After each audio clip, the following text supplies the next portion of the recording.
Hello everyone, good morning. स्वागत है आप सभी का ऑनलाइन स्टडी जोन में। आज के इस वीडियो में बात करने वाले हैं बिहार एसआई मेंस एग्जाम्स के लिए मैथ्स और रीजनिंग का डे 32। इससे पहले हम लोगों ने फ्रेंड्स काफ़ी अच्छे क्वेश्चंस कर लिया है। अगर आपने सारे पार्ट्स को नहीं देखा तो मैं आपको रिकमेंड करूंगा कि आप इस वीडियो के नीचे डिस्क्रिप्शन चेक कर सकते हैं या फिर हमारे प्लेलिस्ट को भी चेक कर लीजिएगा। वहाँ पर आपको सारी वीडियो की लिंक एक साथ मिल जाएगी। तो फ्रेंड्स, आज की इस वीडियो में जो भी मैं क्वेश्चन आपके साथ डिस्कस करूंगा वो मोस्ट इंपॉर्टेंट है, तो आप सारे क्वेश्चन को अच्छे से ध्यान से समझिएगा। तो चलिए इस वीडियो को शुरू करते हैं। देखिए फ्रेंड, फर्स्ट क्वेश्चन क्या कह रहा है कि एक वृत्त के बिंदु ए तथा बी पर एक बिंदु पी से दो स्पर्श रेखाएं खींची गई है। तो आगे क्या दिया कि ओ उस वृत्त का केंद्र है। यदि कोण ए ओ पी बराबर 60 डिग्री हो तो हमें बताना है कि कोण ए पी बी का जो वैल्यू होगा वो कितना होगा। तो चलिए इस क्वेश्चन को देखते हैं कैसे करेंगे। फर्स्ट नंबर क्वेश्चन है, क्वेश्चन में कह रहा है फ्रेंड्स कि एक वृत्त दिया गया था और इस वृत्त का जो केंद्र है वो ओ है। तो चलिए हम यहाँ पे मान लेते हैं कि वृत्त का केंद्र ओ है और एक बिंदु पी से, ठीक है, एक बिंदु पी से दो स्पर्श रेखाएं खींची गई है। तो मान लेते हैं कि ये एक स्पर्श रेखा ये हुआ और ये स्पर्श रेखा ये हुआ, यानी कि टेंजेंट है। ए हो गया ए और ये आपका हो गया बी, ठीक है, यहाँ पे ए और बी हो गया। आगे क्वेश्चन में क्या कह रहा था कि कोण ए ओ पी, यानी फ्रेंड्स कोण ए ओ पी, ठीक है, इसकी जो वैल्यू दी गई है वो कितना दिया गया, इसकी जो वैल्यू दी गई है वो है आपके 60 डिग्री। इसका मान दिया गया आपका 60 डिग्री के बराबर, ठीक है, ए ओ पी, ठीक है, ए आपका ओ। और आपको ये पता है फ्रेंड्स कि ये 90 डिग्री का कोण बनेगा, क्योंकि ये आपका जब इस तरह से 90 डिग्री यानी कि ये समकोण त्रिभुज यहाँ पे बनाएगा और ये आपके पास 60 डिग्री का कोण दिया गया। हमसे क्वेश्चन में क्या पूछा है कि कोण ए पी वी की वैल्यू क्या होगी, यानी कि ए पी वी इसकी वैल्यू हमें निकालनी की क्या होगी। ठीक है फ्रेंड्स, देखिए ए पी बी यानी कि हमें इसकी वैल्यू निकालनी है ना, ए पी बी की वैल्यू निकालनी है। तो हम ये कह सकते हैं कि ये 90 डिग्री है और ये आपका 60 डिग्री है। तो 9 और 6 कितना हुआ, 15 हुआ, ये आपका 30 डिग्री हो जाएगा। ठीक है, कह सकते हैं कि ए पी ओ आपका 30 डिग्री होता है और जब ये आपका आधा 30 डिग्री है तो ये टोटल कितना होगा, 60 डिग्री। तो कह सकते हैं फ्रेंड्स कि जो ए पी ओ बराबर 30 डिग्री है। तो इस तरह से हम लिख सकते हैं कि जो आपका कोण होगा ए पी बी की जो वैल्यू होगी वो 2 गुने 30 डिग्री हो जाएगा। ठीक है, यानी कि 60 डिग्री के बराबर। आई होप कि फ्रेंड्स आपको ये चीज़ समझ में आ गई होगी कि हमने कैसे किया है। क्वेश्चन नंबर सेकंड क्या कह रहा है फ्रेंड्स, आपके पास एक दिया गया समचतुर्भुज जो कि पी क्यू आर एस की भुजा पी क्यू जो है वो 6 सेंटीमीटर के बराबर है और आपको ये दिया गया कि कोण पी क्यू आर बराबर 120 डिग्री हो तो आपको क्यू एस की लंबाई निकालनी है। तो समचतुर्भुज दिया गया तो हम समचतुर्भुज एक बना लेते हैं। तो चलिए समचतुर्भुज मैंने एक बना लिया, यानी कि फ्रेंड्स इसकी चारों जो भुजा होती है वो बराबर होती है। तो हम लोगों ने चारों भुजा समचतुर्भुज बना लिया। उसके बाद पी क्यू और आर एस मैंने ये नाम दे दिया। उसके बाद क्या कह रहा है फ्रेंड्स कि पी क्यू की जो वैल्यू है वो 6 है। तो मानते चले इसकी जो भुजा है ये 6 है, तो सभी भुजाएं वो 6 है, इससे हमें कोई लेना देना नहीं है। ठीक है, यानी कि सारी भुजाएं 6 के बराबर है। और आगे क्या कह रहा है कि पी क्यू आर, यानी पी क्यू आर इसकी जो वैल्यू है वो फ्रेंड्स कितनी है, 120 डिग्री के बराबर है। ठीक है, 120 डिग्री। अब हमसे पूछा गया कि क्यू एस की लंबाई, यानी फ्रेंड्स हमसे ये पूछा है इसका विकर्ण क्या होगा, क्यू एस की लंबाई क्या होगा। तो चलिए एक और मैं विकर्ण देता हूँ इसको। ठीक है, अब मैंने जब इस विकर्ण को हम लोगों ने खींचा तो ये फ्रेंड्स 2 भागों में बटा, तो कह सकते हैं ये 60 डिग्री है और ये आपका 60 डिग्री है। ठीक है, हमें निकालना किसकी है, क्यू एस की वैल्यू निकालनी है और हमारे पास ये 6 दिया गया।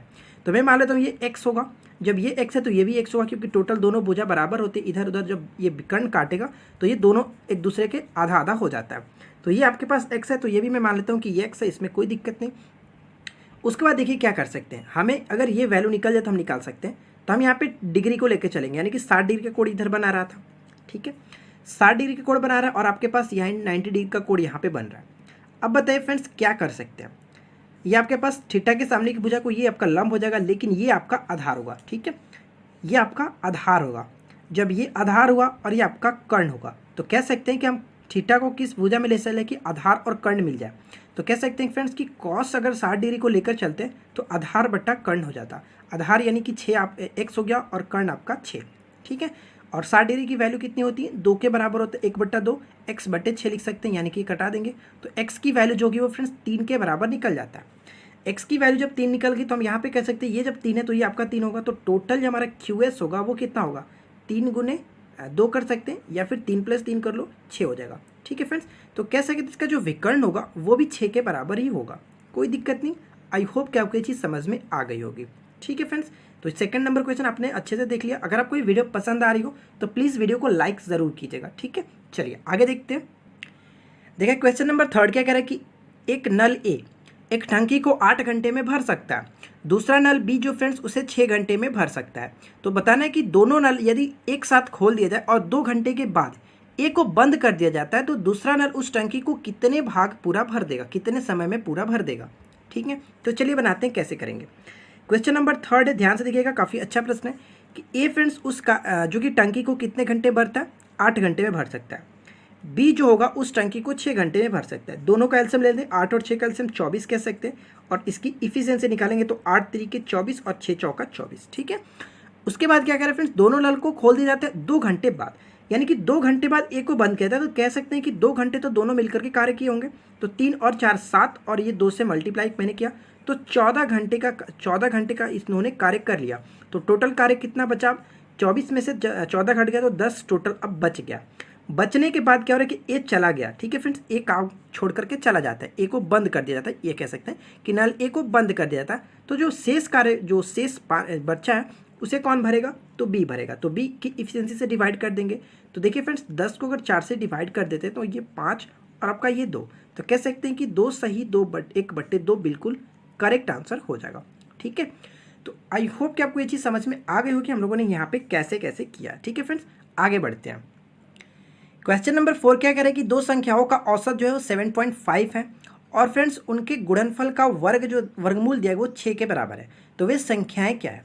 देखिए, इस क्वेश्चन को बनाने के मेथड तो कई सारे हैं, लेकिन मैं आपको बहुत ही शॉर्ट में बताऊंगा कि कैसे इसको आप कर सकते हो। ठीक है फ्रेंड्स, तो मैं आपको ये कह सकता हूँ, आपके पास ऑप्शंस क्या क्या दिए गए, 13 और 2, 9 और 6, और कह सकते हैं कि 10 और 5, और लास्ट ऑप्शन 12 और 3। आपके पास दो संख्याओं का औसत दिया गया वो 7.5।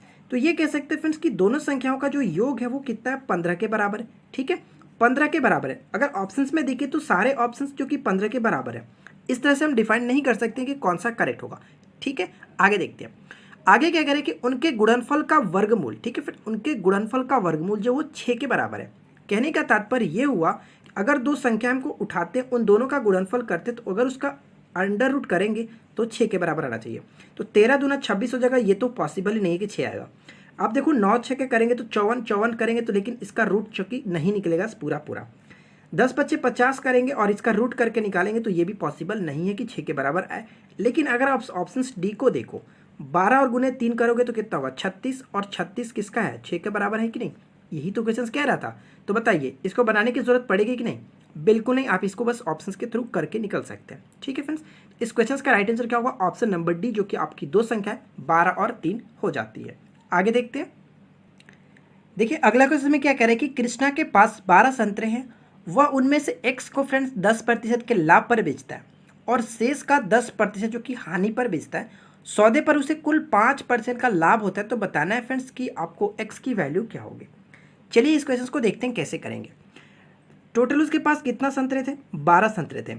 उसमें मैं आ लेता हूँ फ्रेंड्स, x संतरे को उसने 10% के लाभ पर बेचा, तो ये कह सकते हैं कि 11/10। ठीक है फ्रेंड्स, दूसरा को क्या कह सकते हैं कि 12 में से x को उसने बेच दिया 10% के प्रॉफिट पे। लेकिन फ्रेंड्स 12 में से जब x उसके पास अब जो बचा होगा उसको क्या कर रहा है कि 10% की हानि पर बेचता है, यानी कि 9/10 लिख सकते हैं।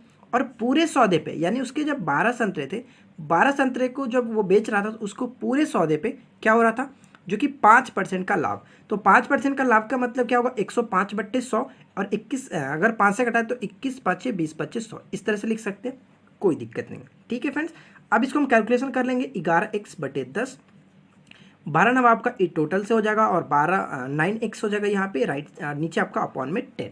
ठीक है, राइट से इसमें इसको गुना करेंगे तो ये देखिए, अगर मैं गुना इसको छोटा कर लेता हूँ, अब देखो 4 से घटाया तो 4 3 12 और 4 5 20, कह सकते हैं कि 21 या 63/5 यहाँ पे हो जाता है। यहाँ तक भी कोई दिक्कत नहीं। नीचे दोनों कैल्शियम लेंगे तो ये आपका 10 के बराबर हो जाएगा, ऊपर में 11x फ्रेंड्स, प्लस में 108 और माइनस में 9x। राइट साइड में 63/5, कोई दिक्कत नहीं। यहाँ से इसको देखिए क्या कर सकते हैं, 11 में से 9 को घटाते हैं तो 2x आपका बचेगा, और प्लस में 108 और अपॉन में 10 के बराबर। राइट साइड में 63 अपॉन में 5, 5 से इसको कटा लेते हैं, आपका 2 बार में खत्म। ठीक है, अब इस तरह लिख सकते हैं कि 2x प्लस 108 बराबर, क्रॉस में गुना करेंगे तो 63 गुने 2 126 के बराबर। इस तरह से कह सकते हैं कि 2x की जो वैल्यू निकलेगी, 126 में से 108 को घटा देंगे तो कितना हो जाएगा फ्रेंड्स, आपका हो गया कि फ्रेंड ये आपका 18 के बराबर। ठीक है, यानी कि 126 में से 108 घटे 18, और यहाँ पर x की जो वैल्यू निकलेगी वो कितना, 9 के बराबर। तो यही क्वेश्चन में पूछा गया था कि x की वैल्यू क्या होगी, तो राइट आंसर आपका 9 बिल्कुल करेक्ट आंसर हो जाता है। ठीक है, आगे देखते हैं। क्वेश्चन नंबर 6 में क्या दिया गया कि 55 केजी के एक मिश्रण में दूध और जल का अनुपात 7:4 है। अनुपात को फ्रेंड्स 7:6 के अनुपात करने के लिए मिलाए जाने वाले जल की मात्रा क्या होगी। काफ़ी अच्छा प्रश्न, देखिए कैसे करेंगे।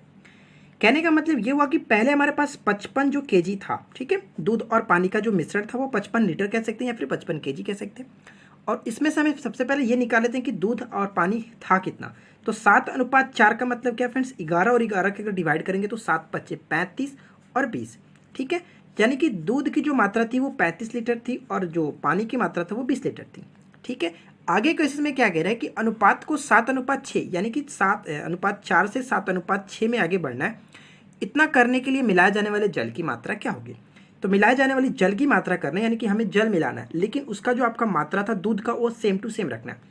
तो कह सकते हैं कि 35 में हमें कोई छेड़छाड़ नहीं करना है और 20 में हमें x लीटर और दूध मिला देना है, ताकि ये जो रेशियो बन जाए वो 7:6 का रेशियो बन जाए, ठीक है फ्रेंड्स।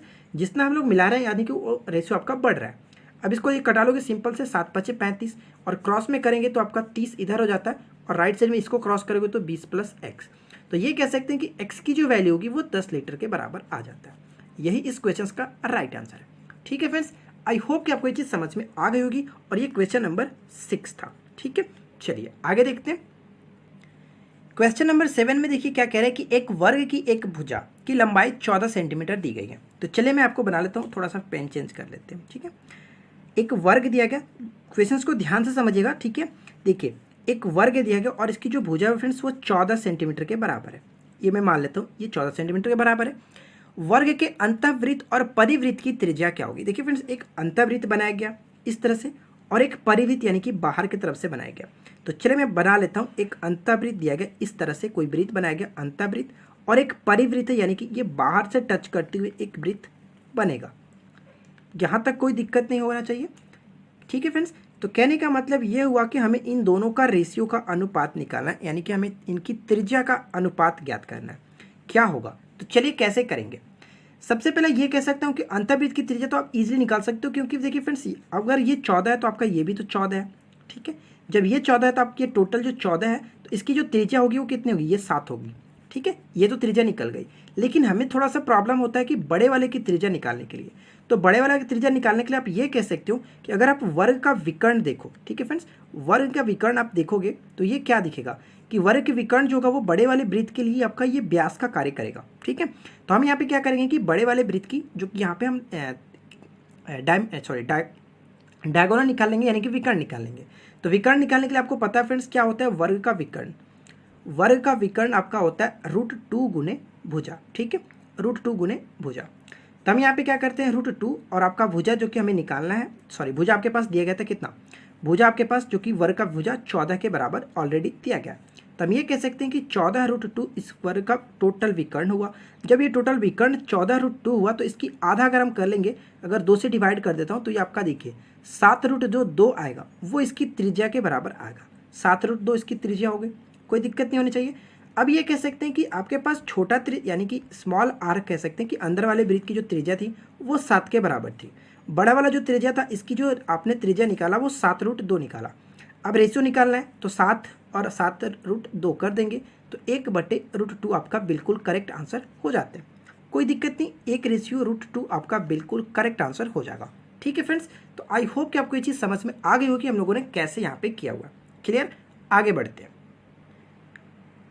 क्वेश्चन नंबर 8 में क्या दिया, एक त्रिभुज ABC का केंद्रक जी है। तो चलिए वही त्रिभुज बना लेते हैं। एक त्रिभुज दिया गया और इस त्रिभुज का जो केंद्रक है जी के बराबर है, यानी कि ABC और इसका केंद्रक जी है, ठीक है।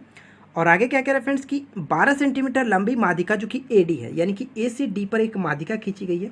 यहाँ पे एक माध्यिका हो जाता है D और इसकी जो लंबाई है फ्रेंड्स AD बराबर हो जो कि 12 सेंटीमीटर के बराबर है, ठीक है।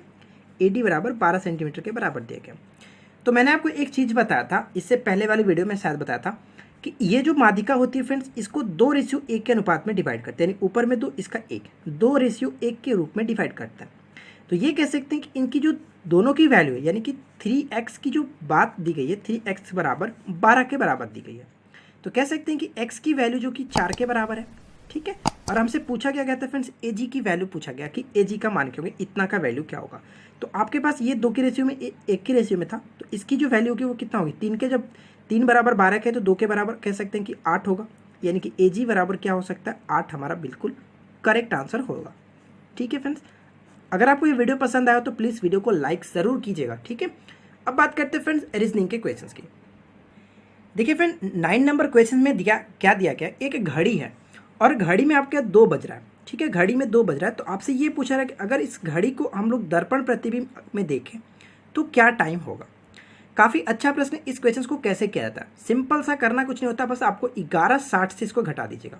ठीक है, जब भी इस टाइप का क्वेश्चन हो कि अगर दर्पण में दिखा रहा है इतना बज रहा है तो इसका एग्जैक्ट टाइम क्या होगा, या फिर एग्जैक्ट टाइम को दर्पण में देखें, तो अगर इस टाइप के पूछे तो आपको करना है कि 11:60 में से जो भी टाइम आपके पास दिया गया उसको आप घटा लो। ठीक है, देखो अगर इसको घटाते हैं तो क्या होगा, 60 का 60 यहाँ पे उतर जाएगा, 11 में से 2 गया तो 9, तो कह सकती है 9:60, और 9:60 का मतलब कितना फ्रेंड्स, 10 बज रहा है। ये कह सकते हैं कि अगर घड़ी आपका 2 बज रहा था, अगर हम इसको दर्पण प्रतिबिंब में देखेंगे तो उस समय हमारा जो छवि बनेगा उस टाइम का क्या होगा, 10 बजेगा। ठीक है, यही इस क्वेश्चन को कभी कभी उल्टा करके देगा कि दर्पण में इतना हो रहा है तो एग्जैक्ट टाइम क्या होगा, इस टाइप से पूछा जाता है। तो बस आपको याद रखना है कि 11:60 में से आपको घटाना है, ये मोस्ट इंपॉर्टेंट पॉइंट बन जाता है। ठीक है फ्रेंड्स, आगे बढ़ते हैं। नेक्स्ट क्वेश्चन में कह रहा है कि 1 अगस्त 1987 को कौन सा दिन था। चलिए भाई निकाल लेते हैं कि 1 अगस्त 1987 को कौन सा दिन था। काफ़ी अच्छा प्रश्न है, इस टाइप के क्वेश्चन अक्सर आपके पेपर में देखने को मिलता रहता है। तो कैसे निकालेंगे, तो सिंपल सा क्वेश्चन करना कुछ नहीं फ्रेंड्स, देखिए कैसे करते हैं। 1 अगस्त तो लिख लीजिए, अगस्त की कोड क्या होता है, अगस्त का कोड होता है आपका 2। ठीक है, 1 अगस्त का कोड 2 होता है। उसके बाद देखते हैं शताब्दी, यानी कि 1900 है, तो 1900 के लिए मैंने आपको कई बार बताया फ्रेंड्स, 16, 17, 18 और 19, यानी कि यहाँ से लेकर आपका 6 होगा, ये आपका 4 और ये 2 0, यानी कि 1600 से लेकर के 1699 तक की जो भी ईयर्स दिया रहेगा उसके लिए हम कोड 6 यूज़ करेंगे। उसी तरह से 1700 से 1799 तक के लिए 4, 18 के लिए 2 और 1900 से लेकर के 1999 तक के लिए 0। तो यहाँ पे रख सकते हैं 1900 दिया गया था तो 1900 के लिए 0 रखेंगे। उसके बाद जो भी शताब्दी रहता यानी कि जो भी ईयर्स रहता है उसको लिखते हैं, ईयर का 2 डिजिट, तो 87 को 87 हम लोग ज्यों करते हैं लिखेंगे। अब उसके बाद 87 को 4 से डिवाइड किया जाता है, तो इसके नज़दीक देखते हैं फ्रेंड्स कितना से ये कट जाएगा। तो आप कह सकते हो कि 21 चौका 84 आराम से कट जाएगा, तो हम 21 को आराम से इसको 21 लिखेंगे। ठीक है, जो एग्जैक्ट कटता है उसी को लिखा जाता है। क्लियर। अब आपके पास 5 टर्म्स होने चाहिए, 1 2 3 4 5। अब जब 5 टर्म्स आ जाते हैं तो आप समझिए कि बिल्कुल करेक्ट है। अब उसके आगे कुछ नहीं करना है और आप 7 से डिवाइड करो।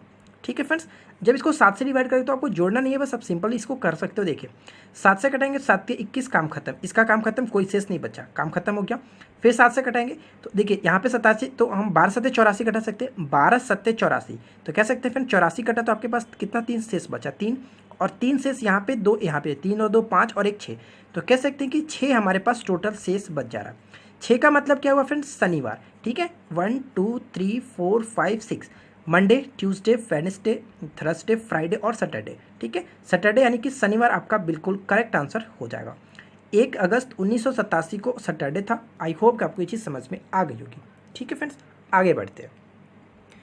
क्वेश्चन नंबर 11 में आपको मिसिंग नंबर निकालना है, तो चलिए कैसे देखते हैं। सबसे पहले पैटर्न में क्या किया गया, तो पैटर्न हमारे पास कुछ इस तरह से दिया गया कि 8, 11 और नीचे 8।